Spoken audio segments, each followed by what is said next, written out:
Бирөөнүн артынан бир жерге бекинип алып айткан адам эмесмин. Ачык айтып коеюн. Ошо Мадумаров тилинин азабын тартат дагычы. Мына тилинин азабын тартып жүрүп, депутаттыктан да кетти. Тилинин азабын тартып жүрүп, мына элден дагы чыкты. Эми дагы ушундай асылып атат. Ошондуктан мен айтар элем, ар бирибиз өзүбүздүн тилибизге ээ болушубуз керек. Аз убакыт мурда Бишкектеги мектептердин биринде окуучунун энеси класска кирип барып, мугалимди окуучулардын көзүнчө кемсинткен чыр-чатак социалдык тармактарга тарап кеткен. Акыркы сааттагы кабарларды өз убагында билип туруңуздар. Видеого бирден лайк басып, подписаться деген кнопканы баскандан соң жанындагы коңгуроочону сөзсүз түрдө басып кетиңиздер. Бул окуяны Билим берүү министри Догдургүл Кендирбаева жеке көзөмөлгө алган. Окуучулардын көзүнчө басмырланган шаардагы номер 57 мектепте иштеген мугалим ишинен бошоп кеткени белгилүү болгон. Мугалимдин кадыр баркына доо кетирген аялга карата милиция протокол түзгөнү белгилүү болду. Бул тууралуу Бишкек Ленрейбинин басма сөз кызматы билдирди. Милиция социалдык тармактарда тараган видеодон кийин тергөөгө чейинки текшерүү иштерин жүргүзүшкөн. ЖЖ аттуу жаран ОА аттуу аялга карата чара көрүү өтүнүчү менен арыз жазган. Арыз ээсинин айтымына караганда 9 октябрда ОА аттуу аял саат 5-терге жакын мектепке кирип келип, окуучулардын көзүнчө аны кемсинтип тилдеген. ОА аттуу аялга карата Кээ укук бузуулар кодексинин педагогика кызматкерине карата сыйлабастык беренеси менен протокол түзүлүп, иш сотко берилди. Урматтуу Москва шаарындагы мекенештер, чет элде мыйзамдарды сактап, документтериңизди тактап алыңыздар. Россияда каттоого туруу, регистрация, трудовой договор, медкнижка, ННН, СНИЛС, ОМС, ДМС, справка 86, айдоочулук күбөлүк, диплом, ишенимдүү жана таза, 100% кепилдик бар. Документтик иштерди кандай көйгөй жаралса, бизге кайрылыңыздар. Эң башкысы чек арага кирди чыкты кызматыбыз бар. Толук маалымат алуу үчүн +7968 353 95 34 номерине байланышыңыз. Саян мырзага кайрылыңыздар. Нелегал 2024 операциясынын алкагында Орусиядан 20 000 чет элдик депортацияланды. Бул тууралуу 8 ноябрда Ички иштер министрлигине таянып орус басмалары жазды. Ички иштер министрлиги ФСБ жана Росфинмониторингдин биргелешкен операциясынын жүрүшүндө 106 000ден ашык миграциялык мыйзамдарды бузуу фактылары аныкталып, анын натыйжасында 20 000 мыйзамсыз мигрант өлкөдөн чыгарылды. Жүргүзүлгөн иш-чаралардын алкагында ички иштер органдары жана мамлекеттик коопсуздук органдары тарабынан мыйзамсыз миграцияны уюштурууга байланыштуу 4000ден ашык кылмыш иши козголду деп айтылат маалыматта. Мындан тышкары мамлекеттик чек араны мыйзамсыз кесип өтүү, курал жарактарды, ошондой эле банк каражаттарын жана психотроптук заттарды жүгүртүү боюнча 700ге жакын кылмыш иши козголгон. Биздин азыркы мыйзамыбызда ошо жогоруда айтылгандай эле тартип маселеси эле каралып жатат. Даават деген сөз динге чакыруу деген маанини түшүндүрөт. Бул динге чакыруу жолу дааватчы деп коелу. Дааватчы деген сөздү бир жамааттынга энчи кылбаш керек да. Бир жамаатка энчи кылбаш керек. Мисалы үчүн азан айткан дагы дааватчы. Имам болуп намаз окуп берген дааватчы. 2024-жылдын 8 ноябрына чекте $4500 чогулду. Буюрса да $35500 калды. Кайрымдуулугуңуздарды токтотпостон бүгүн көрүп турган болсоңуздар сөзсүз түрдө ушул кызга ыхсан кылып кетиңиздер. Алланын ыраазычылыгы үчүн 20 ноябрь 2024-жылга сөзсүз түрдө бир отчет кылып сиздерге айтам. Ушул кайрымдуулугуңуздардан жазбаңыздар. Аябай чоң бир суммаларды которуп, Алланын ыраазычылыгы үчүн токтотпогон инсандар бар экен. Барыңыздарга Алла ыраазы болсун. Бүгүн туруп ушул терминалга барып дагы да улантыңыздар туугандар. Ушул кыздын жакшы болуп кетүүсү үчүн. Кабат сен эми банкың дагы бир жолу кайталап айтып кетсең, 0554 00 70 84 эми банк номерим. Махаббат Б деп чыгат. Урматтуу эл журт, жардам берип коңуздарчы, кыйналып. Сураныч. Алла ыраазы болсун сиздерге. Ушинтип боорунан кан аралаш суюктуктар чыга баштаптыр эми. Кайдыгер карабастан биз көппүз, миллиондогон, 100 000 деген адамдар көрүп атат. 100 000 адам бир 100 сомдон салып койсо да 1 миллион болот экен туугандар. Ушинтип токтотпосом, эгерде колуңуздарда көбүрөөк болгон болсо, анда көбүрөөк таштап койсоңуздар да ушул кыз үчүн жардам болот. Эгерде ашып кала турган сумма болсо, аны сөзсүз түрдө эжекебиздин айтуусу боюнча ушул башка ооруган муктаж инсанга өткөрүп берет эжекебиз өзүнүн колу менен. Анда бүгүн көрүп турасыздарбы, анда сөзсүз түрдө барып, терминалга барып, серикпестен туруп ушул кызга ыхсан кылып кетиңиздер. Азыркы учурда туугандар махабаттын салмагы 43 килограммга жетиптир, арыктап. Келгиле, эми ушул кичинекей кызыбызды колдон келгенче жардамды берип сактап кылайлы. Алланын ыраазычылыгы үчүн. Медреседе директор болгон даватчы, медреседе мударис болуп сабак берген, Курандан сабак берген карылардын бардыгы ошо даватчы деген булардын аты бар да.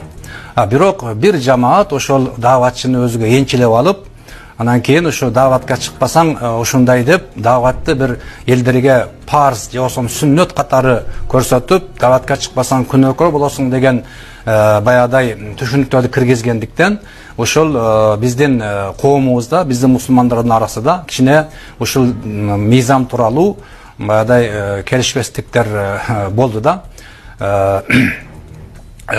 Азыр берененин 7-чи беренеге келип турган болсок, бул жерде ошо динге ошо кыдырып, үйлөрдү кыдырууга тыюу салынат деген жери бар да. Ошол бул үйгө кыдырууда, мисалы үчүн биз өзүбүздүн эле мусулмандар коомуну карабастан, мамлекет эмди ошол бардык диндерди карайт экен да. Бир эле ислам динин эмес, христиан динини, башка ошо дин комиссиясынан өткөн бардык диндерге бир закон караш керек экен. Азыркы учурда жаралып жаткан кырдаалга байланыштуу Ички иштер министрлиги мас абалында унаа башкарган айдоочулардын жоопкерчиликтерин күчөтүү жана мас абалында унаа башкарып жолуна кырыштарына себепкер болгон окуялардын токтотуу максатында атайын мыйзам долбоорун коомчулукка сунуштап жатабыз. Ал жакта көрсөтүлгөн күндө мас абалында унаа башкарган айдоочуларга 1 жылдык мөөнөткө унаа башкаруу укугунан ажыратуу беренеси колдонулуп жатса, биз коомдук талкууга чыгарып жаткан мыйзам долбоорунда 2 жылдык мөөнөткө узартуу каралып атат. Ошондой эле жаза мөөнөтү бүткөндөн кийин кайрадан кайталап ичип алып унаа башкарган айдоочуларга 4 жылга чейин унаа башкаруу укугунан ажыратуу нормасы киргизилип жатат. Ошондой эле автоунаасын убактылуу алып коюу менен деп. Ошондой эле мас абалындагы айдоочу өзүнүн спирт ичимдигин ичкендигин аныктоодон баш тарткан учурда бүгүнкү күндө 3 суткага чейин камакка алуу нормасы киргизилип жатса, баш тарткан айдоочуларга дагы биз 2 жылдык мөөнөткө унаа башкаруудан ажыратуу нормасын киргизип жатабыз. Ошондой эле бул жерде мыйзамда каралган кайсыл учурларда айыппулдар салынат.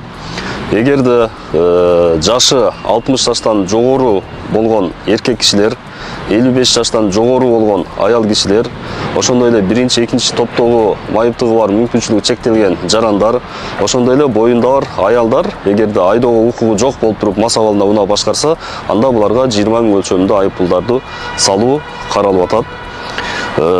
Бүгүнкү жыйын болчусуз. Бисмиллахир-рахманир-рахим.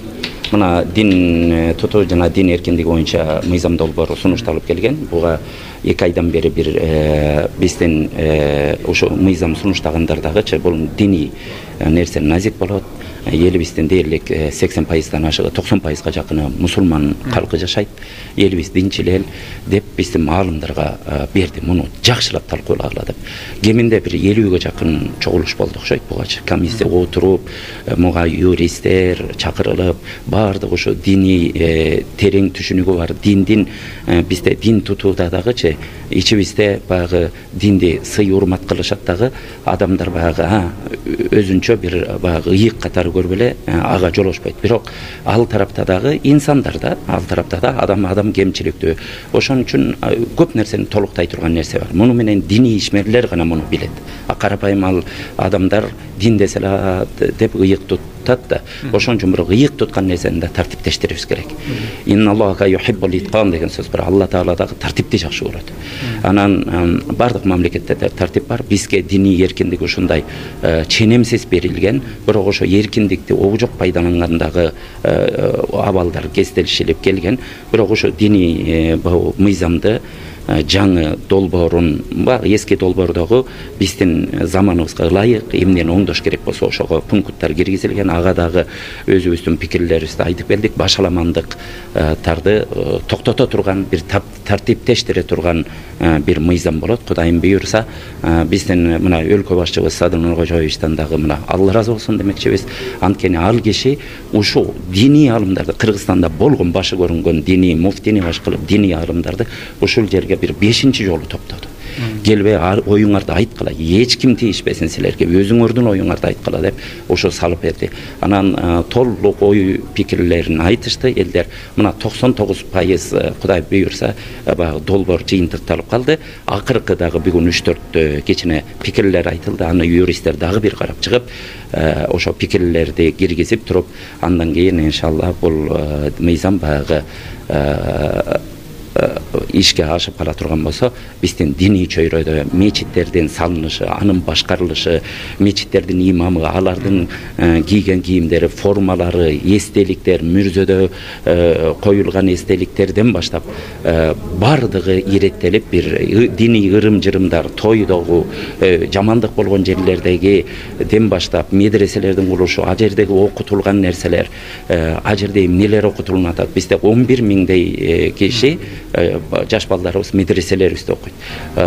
Тышкы мамлекеттерде 5 миңден ашык, бир 20 миңге жакын адамыбыз мындай аябай диний багытта окушат. Андан тышкары келип кетип окуган, мечиттерде келип кетип баян уккандар, алар 100 миң деп каттырат андай адамдар. Анын бардыгына ошондой 100 миң деген адамдар болгон жерге биз тартип сөзсүз керек. Бизде Ханафи мазхабы, багы ата-бабабыздан келаткан Ханафи мазхабы, Матуриди акыйдасын бекемдөө үчүн ошо диний долбоор кетип атат. Долбоордо эле жөн эле сунушталган долбоордо макул деген жокпуз. Ага 2 ай отуруп 50-ге жакын баягы чогулуштарды өткөрүп отуруп болгон пикирлерин, аалымдардын бардыгы айтышты.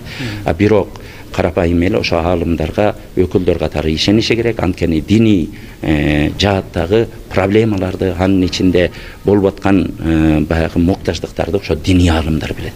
Ошон үчүн ушулардын пикирин сыйлашы керек деп ойлойм. Кудайым буйрса бул мыйзам биздин диний жааттагы ишмердүүлүгүбүзгө өтө чоң тартип киргизе турган, бизди иреттей турган бир мыйзам болот, күч болот демекчимин.